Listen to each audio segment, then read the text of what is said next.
अध्याय 11 योग में आहार। शिक्षक बच्चों, पिछले पाठ में आपको योगासन करने के कुछ नियम बताए गए हैं। क्या आप सभी को वे नियम याद हो गए हैं जो आसनों के करने से पहले जरूरी हैं? सभी विद्यार्थी हाँ गुरुजी। एक विद्यार्थी गुरुजी, योगाभ्यासी का कोई निश्चित आहार होता है कि क्या खाएं और क्या ना खाएं? शिक्षक बहुत अच्छा, अति उत्तम तथा बहुत ही महत्वपूर्ण प्रश्न आपने पूछा है। योग में आहार का अत्यधिक महत्व है। गीता में भी भगवान श्री कृष्ण ने कहा है कि उपयुक्त आहार किए बिना योगाभ्यास लाभदायक नहीं होता। बच्चों, आहार मुख्यतः 3 प्रकार का होता है: तामसिक, राजसिक, सात्विक। क्या आप जानते हैं कि आहार से ही हमारा शरीर हिष्ट पुष्ट होता है और शरीर में ऊर्जा उत्पन्न होती है? आहार हमारे शरीर का संतुलित विकास करता है। यह हमें रोगों से लड़ने की शक्ति प्रदान करता है। भोजन के विषय में यहाँ तक भी कहा गया है, जैसा खाएं अन्न वैसा होवे मन। छात्रा गुरुजी, तामसिक भोजन किसे कहते हैं? शिक्षक तामसिक भोजन तमोगुण प्रधान होता है। तम का अर्थ है आलस्य, इसलिए तमोगुणी भोजन शरीर में आलस्य उत्पन्न करता है। योगाभ्यासी के लिए यह भोजन वर्जित है।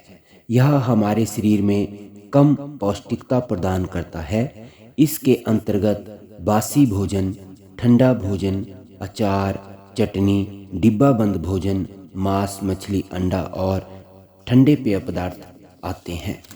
छात्रा गुरुजी, क्या हमें तामसिक भोजन नहीं करना चाहिए? शिक्षक जहाँ तक हो सके हमें तामसिक भोजन से परहेज करना चाहिए। दूसरा विद्यार्थी गुरुजी, राजसिक भोजन किसे कहते हैं?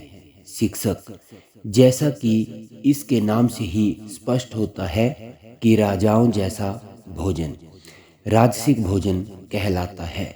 इस भोजन में विविध व्यंजन आते हैं। इसमें राजाओं द्वारा खाए जाने वाले 56 व्यंजनों का वर्णन आता है।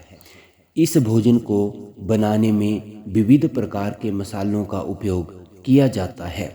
भोजन को तेल में भूनकर या तलकर बनाया जाता है। यह भोजन अत्यंत स्वादिष्ट व गरिष्ठ होता है। यह पचने में कठिन होता है। विद्यार्थी गुरुजी, क्या यह भोजन योगाभ्यास करने वालों को करना चाहिए? शिक्षक योगाभ्यास करने वालों के लिए तामसिक भोजन की तरह राजसिक भोजन भी अच्छा नहीं माना गया, क्योंकि यह शरीर में भारीपन लाता है तथा पाचन संस्थान पर अनावश्यक बोझ पड़ता है, जिसके कारण यकृत, लीवर में खराबी होने का भय बना रहता है। विद्यार्थी गुरुजी, तो हमें कौन सा भोजन करना चाहिए जो सबके लिए अति उत्तम माना जाता है? शिक्षक सात्विक भोजन हमारे शरीर के लिए सबसे उत्तम माना जाता है। इस भोजन को करने से हमारी सोच सकारात्मक बनती है तथा विचार शुद्ध व परिहित सोचने वाले बनते हैं। हम सेवा, साधना तथा समर्पण में अपना जीवन यापन करते हैं। विद्यार्थी गुरुजी, सात्विक भोजन में कौन कौन से पदार्थ आते हैं जिनका सेवन हमारे लिए अति उपयोगी माना जाता है? शिक्षक सात्विक भोजन के अंतर्गत मौसमी फल, हरी सब्जियां व तरकारियां आती हैं। मौसमी होने के कारण यह पौष्टिक भी होती हैं तथा सस्ती भी। इसके अतिरिक्त दूध, दही, घी, मक्खन, पनीर, मट्ठा इत्यादि आते हैं। विद्यार्थी गुरुजी, क्या सब्जियों का सूप भी सात्विक भोजन के अंतर्गत आता है? शिक्षक, हाँ, सब्जियों का सूप, फलों का रस, हरी पत्तेदार सब्जियां और दलिया भी इसी भोजन के अंतर्गत आते हैं। इसके अतिरिक्त सभी प्रकार की दालें व अनाज भी इसमें शामिल है। भोजन को जितना हो सके प्राकृतिक रूप में बनाया जाए। भोजन को अत्यधिक तलना तथा भूनना नहीं चाहिए, क्योंकि भोजन में विद्यमान तत्व नष्ट हो जाते हैं। विद्यार्थी, गुरुजी, दलिया कैसे बनाया जाता है? शिक्षक, दलिये में गेहूं, मूंग, सोयाबीन, काला चना बराबर मात्रा में पीसकर हल्का सा देसी घी का झोंका लगाकर बनाया जाता है। यह दलिया अत्यंत पौष्टिक होता है। यह हमारी स्मरण शक्ति को बढ़ाता है तथा शरीर के सभी संस्थानों को प्रभावित करता है। विशेषतया पाचन संस्थान को सशक्त करता है। विद्यार्थी, गुरुजी, कल दूरदर्शन में प्राणायाम के बारे में बता रहे थे, हमें भी प्राणायाम सिखाइए। शिक्षक, हाँ बच्चों, अब मैं आपको प्राणायाम के बारे में बताता हूँ तथा प्राणायाम का अभ्यास कराता हूँ। श्वास ही जीवन है। पहली श्वास लेने से हमारा जीवन आरंभ हो जाता है और अंतिम श्वास लेने के साथ हमारे जीवन का अंत हो जाता है। भोजन के बिना कई दिनों तक जीवित रहा जा सकता है। श्वास के बिना जीवित रहना असंभव है। सांस जीवन ऊर्जा का मुख्य स्रोत है। हम अपनी श्वास पर अधिक ध्यान नहीं देते और फेफड़ों का 30% ही श्वास में उपयोग करते हैं। फेफड़ों में अगर पूरी क्षमता से श्वास भरें तो हम अपनी ऊर्जा को बढ़ा सकते हैं। हमारे श्वास लेने का तरीका हमारी मानसिक स्थिति को दर्शाता है। उदाहरण के लिए, जब हम क्रोध में होते हैं तो हमारी श्वास छोटी, तेज तथा अनियंत्रित हो जाती है। जब हम शांत होते हैं तो हमारी सांस शांत, गहरी तथा लंबी हो जाती है। श्वास के द्वारा हम अपने विचारों और मन को नियंत्रित कर सकते हैं। विद्यार्थी, गुरुजी, प्राणायाम का क्या अर्थ है?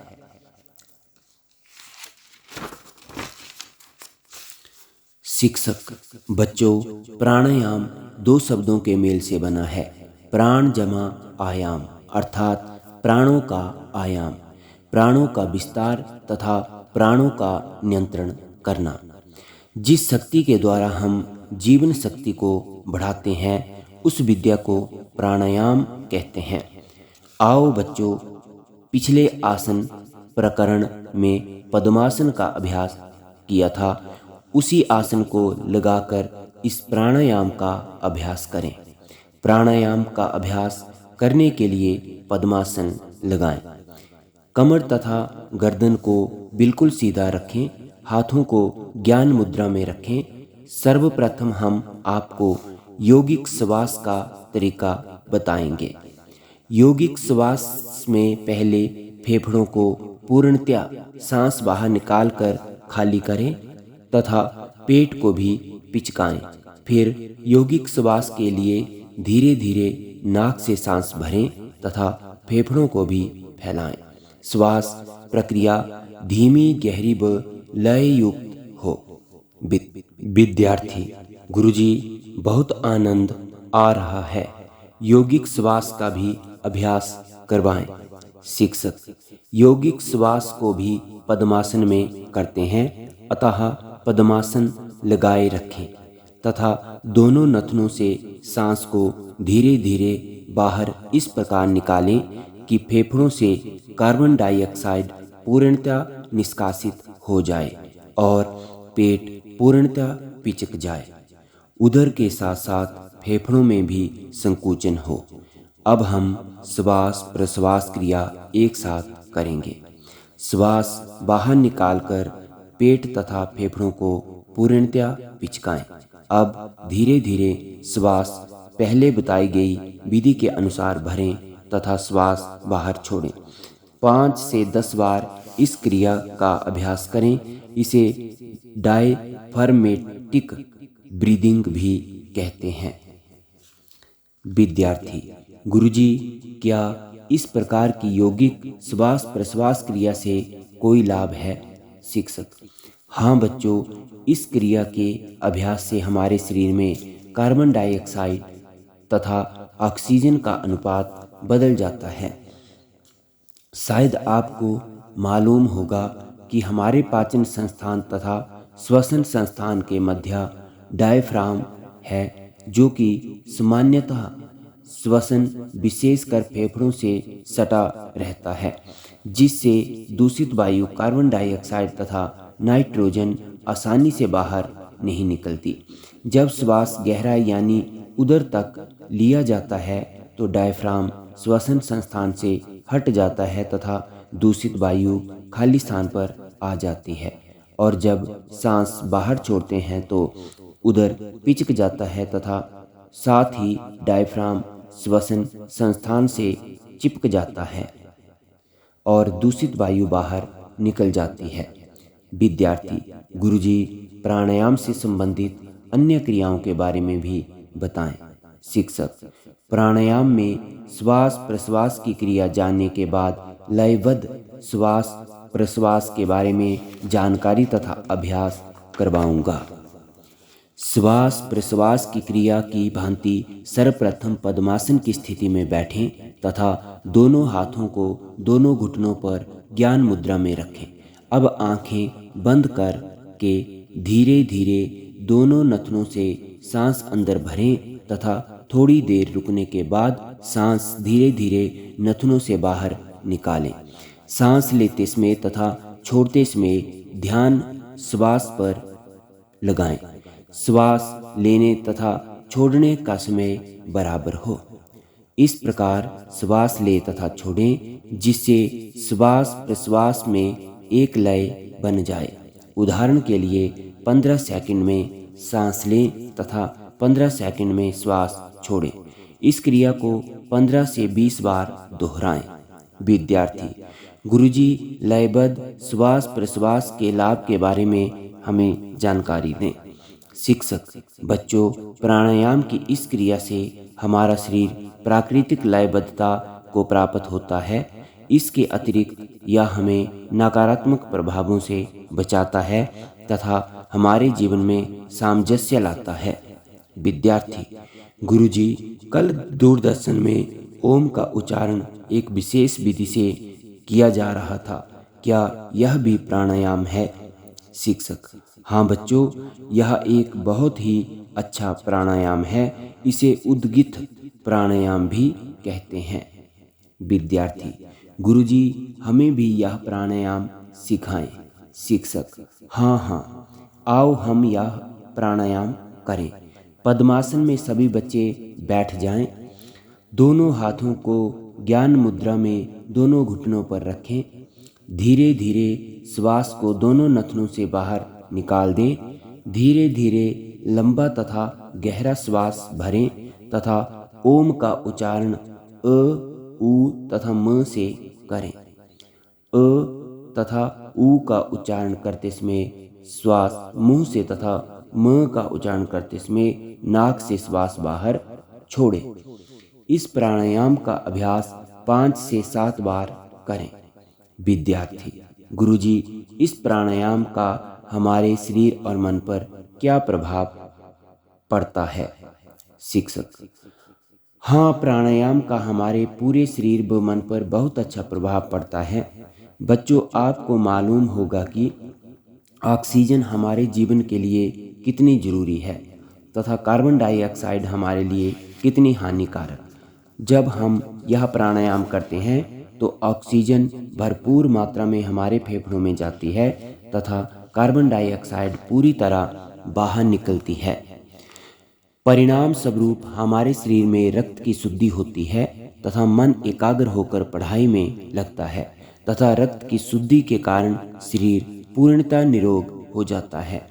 बच्चों, प्रतिदिन नाश्ते से पहले इसका अभ्यास अवश्य करें। सभी विद्यार्थी, हाँ गुरुजी, हम नियमित रूप से प्राणायाम का अभ्यास करेंगे तथा सदा ही प्रसन्न और निरोग रहेंगे।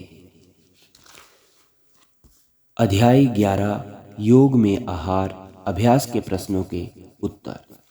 प्रश्न नंबर 1, योगासन करने के लिए कोई 5 नियम बताएं।